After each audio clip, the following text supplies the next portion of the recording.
Assalamualaikum warahmatullahi wabarakatuh. Di sini kami akan menjelaskan materi mengenai gas mulia golongan 8A. Sebelumnya, izinkan kami memperkenalkan diri. Nama saya Bunga Novi Amelia, absen ke-6. Nama saya Fitriani Wulan Putri Darmawan, absen ke-13. Nama saya Putri Padilla, absen ke-23. Nama saya Sipa Salsabila Rahmawati, absen ke-33.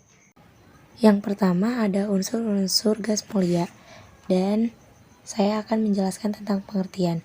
Gas mulia adalah unsur golongan 8A dalam tabel periodik.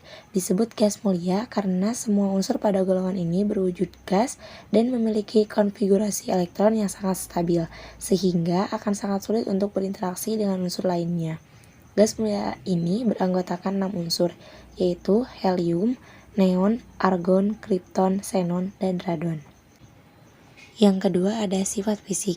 Sifat fisik pada gas mulia ini diantara lain adalah: yang pertama, gaya intratomik yang lemah. Yang kedua, titik lele dan titik didih yang rendah. 3. Helium yang bersifat superfluiditas.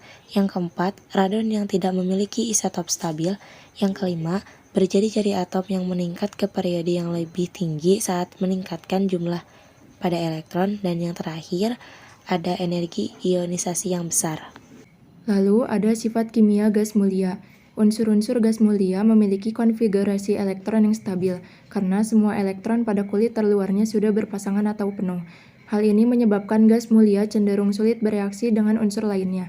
Namun saat ini sudah ada beberapa unsur gas mulia yang dapat bereaksi dengan unsur lain yang sangat elektronegatif, yaitu xenon dan kripton. Selain itu, konfigurasi elektron yang stabil ini juga menyebabkan gas mulia biasa digunakan sebagai penyikatan konfigurasi elektron bagi unsur lain.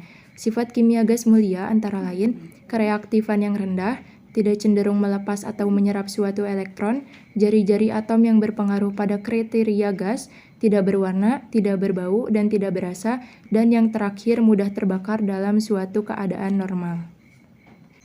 Selanjutnya yaitu kelimpahan unsur gas mulia di alam. Semua unsur gas mulia ditemukan di atmosfer. Unsur gas mulia yang pertama kali ditemukan adalah argon. Adanya penemuan argon di udara ini membuat penemuan unsur-unsur halogen yang lain yaitu helium sebagai komponen utama penyusun matahari, neon, kripton, dan xenon. Meskipun ditemukan di atmosfer, unsur-unsur halogen yang terdapat dalam atmosfer sangatlah kecil bila dibandingkan dengan oksigen ataupun gas lain. Berikut adalah kelimpahan unsur halogen di atmosfer. Yang pertama, unsur gas mulia helium atau He dengan kelimpahan di udara sebesar 0,000524%. Yang kedua, neon atau Ne dengan kelimpahan di udara sebesar 0,00182%. Yang ketiga, argon atau Ar dengan kelimpahan di udara sebesar 0,934%. Yang keempat, kripton atau Kr dengan kelimpahan di udara sebesar 0,00114%. Xenon atau Xe dengan kelimpahan di udara sebesar 0,000087%, dan argon dengan kelimpahan di udara yang paling sedikit. Selanjutnya yaitu mengenai cara mendapatkan gas mulia. Yang pertama, melakukan distilasi bertingkat terhadap udara. Yang kedua, menyaring udara dengan membran spesifik. Yang ketiga, mendinginkan udara pada suhu spesifik. Yang keempat, melakukan pemisahan fraksi pada tekanan tertentu. Dan yang terakhir yaitu melakukan distilasi bertingkat terhadap udara air. Dan yang terakhir, saya akan menjelaskan mengenai kegunaan gas mulia.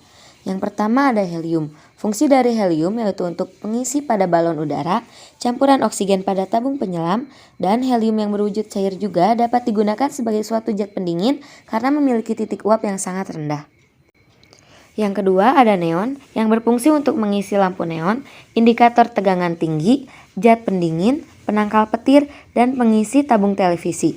Neon cair juga merupakan suatu zat pendingin pada refrigerator untuk temperatur yang rendah dan untuk pemberi tanda pada pesawat terbang. Yang ketiga ada radon yang digunakan dalam terapi kanker karena bersifat radioaktif. Radon ini juga dapat berperan sebagai sistem peringatan gempa, karena bila lempengan bumi ini bergerak, kadar radon akan berubah sehingga bisa diketahui bila adanya gempa dari perubahan kadar radon. Yang keempat ada kripton yang digunakan sebagai pengisi lampu fluoresen bertekanan rendah. Kripton ini juga digunakan dalam lampu kilat untuk fotografi kecepatan tinggi. Selanjutnya ada argon yang digunakan dalam las titanium dan stainless steel dan juga sebagai pengisi bola lampu pijar. Dan yang terakhir ada xenon yang digunakan dalam membuat lampu pijar untuk bakterisida atau pembunuh bakteri. Xenon ini juga digunakan dalam pembuatan tabung elektron. Sekian penjelasan mengenai gas mulia yang dapat kami paparkan. Wassalamualaikum warahmatullahi wabarakatuh.